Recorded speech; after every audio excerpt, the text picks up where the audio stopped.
Hello, this is Tony Heller from RealClimateScience.com, the climate guy setting the record straight about climate. This article is titled The Jerry Brown and Michael Bloomberg Climate Clown Show. It discusses an article that appeared in the fake news New York Times today. Bloomberg and Brown wrote an editorial in the New York Times today titled, The U.S. is tackling global warming, even if Trump isn't. Over the past 2 months, Americans have experienced or witnessed raging wildfires and devastating storms. Warming seas, along with hotter and drier days, make these storms and fires more intense and destructive. Climate change is not a future threat. It's happening now, and we are paying for it in lost lives and billions of dollars in damage. Let's look at their claims one by one and see if they make any sense. 1 year ago, the New York Times and Jerry Brown announced the California permanent drought. That was right before California's wettest winter on record. The past year has been very wet in California and much of the West. It's almost like Jerry Brown and the New York Times don't know what they're talking about. In fact, there's been no trend in California precipitation since the start of records in 1895. Bloomberg, Brown, and the New York Times believe that California is getting drier, but data from NOAA shows that their belief simply isn't true. And if we go back 40 years ago, the New York Times and Jerry Brown were saying exactly the same things about California drought. Only difference was they blamed it on global cooling back then instead of global warming. And what about their claim that days are getting hotter in the U.S.? Well, that simply isn't true.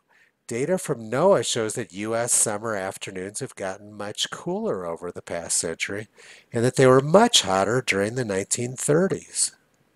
The frequency of summer days over 90 degrees has plummeted in the U.S. over the past century. U.S. summers are much cooler now than they used to be.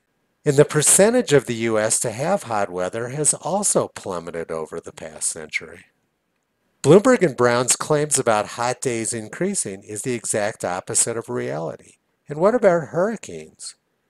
1 year ago, the New York Times was complaining about the lack of hurricanes in the United States since 2005.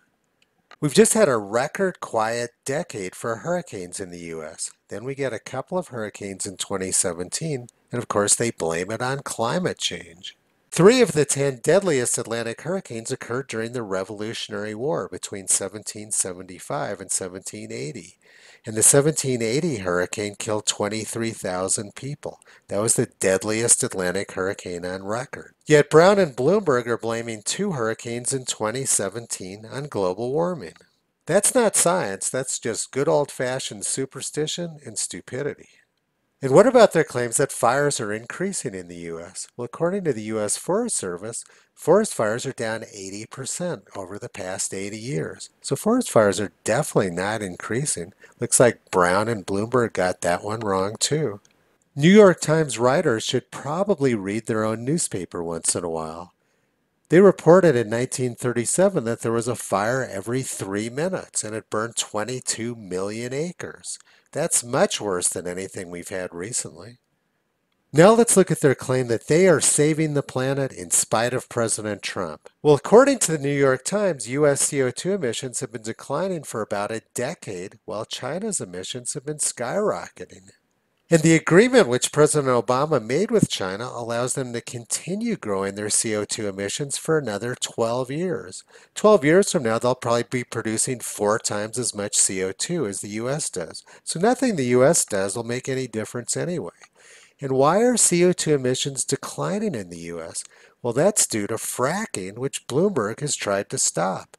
New York State has banned fracking, so they're actually working against reducing CO2 emissions. James Hansen from NASA is the father of climate change awareness, and he called the Paris talks a fraud, just like Trump did. So why are Brown and Bloomberg pushing a fraud on the American people? President Trump is right to pull out of Paris. It's junk science and it's junk policy. Visit Toto on the web at realclimatescience.com. He's been pulling back the curtain on junk science for a long time.